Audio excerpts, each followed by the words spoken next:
What's up guys? Ako nga pala si V, and ngayon is maglalaro tayo ng Madacraft Season 1.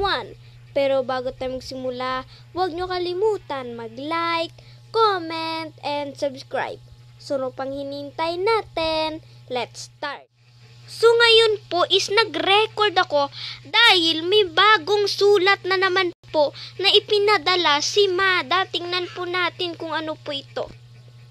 So ito po ayan o, page 4 of 4. So V, may bago akong natuklasan. Okay, may bagong natuklasan si Mada. Ang sabi sa pinag-aralan ko ay ang kristal ay nakatago sa iyong minahan. Sa minahan ko nakatago ang kristal at ito ay nakapalibot sa bakal at hindi nakapalibot sa obsidian. Kaya kung may nakita ka nakapalibot ng obsidian, wag na wag mo pipindutin. Okay.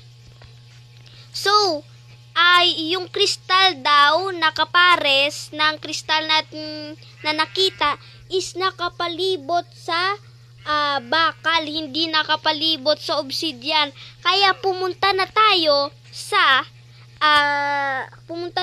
doon sa ating minahan para makita na natin ang kapares ng kristal na ating nakita.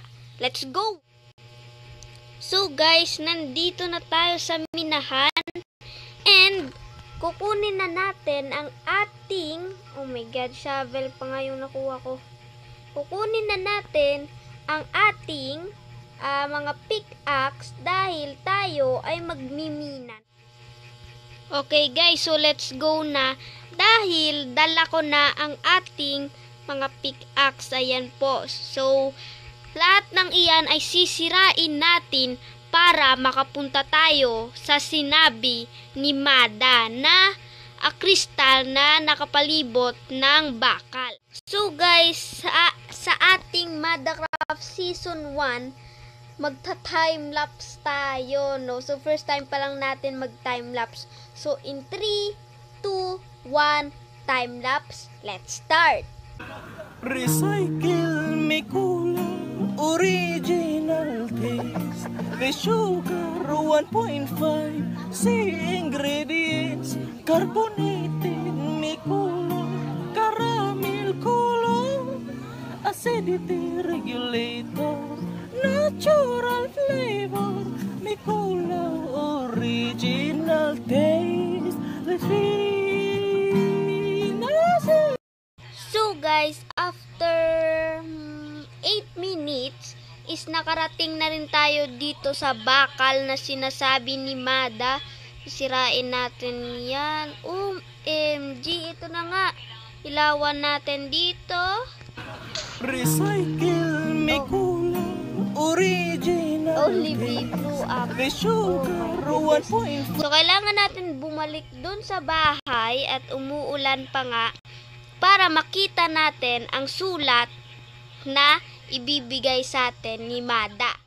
Okay guys, so tingnan na natin kung anong nakalagay sa libro. Oh my goodness, tingnan natin. Ay, ito na.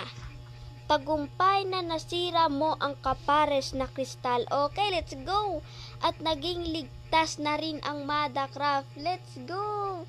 Ngunit, meron pa ring paparating na peligro. Ano kaya ang paparating na peligro? Pero, siguro dito ko natatapusin ang ating episode for today's video. So, yun lang guys ang video para sa araw na ito. At kung nagustuhan nyo, huwag nyo kalimutan mag-like, comment, and subscribe. Yun lang. Goodbye. See you next time.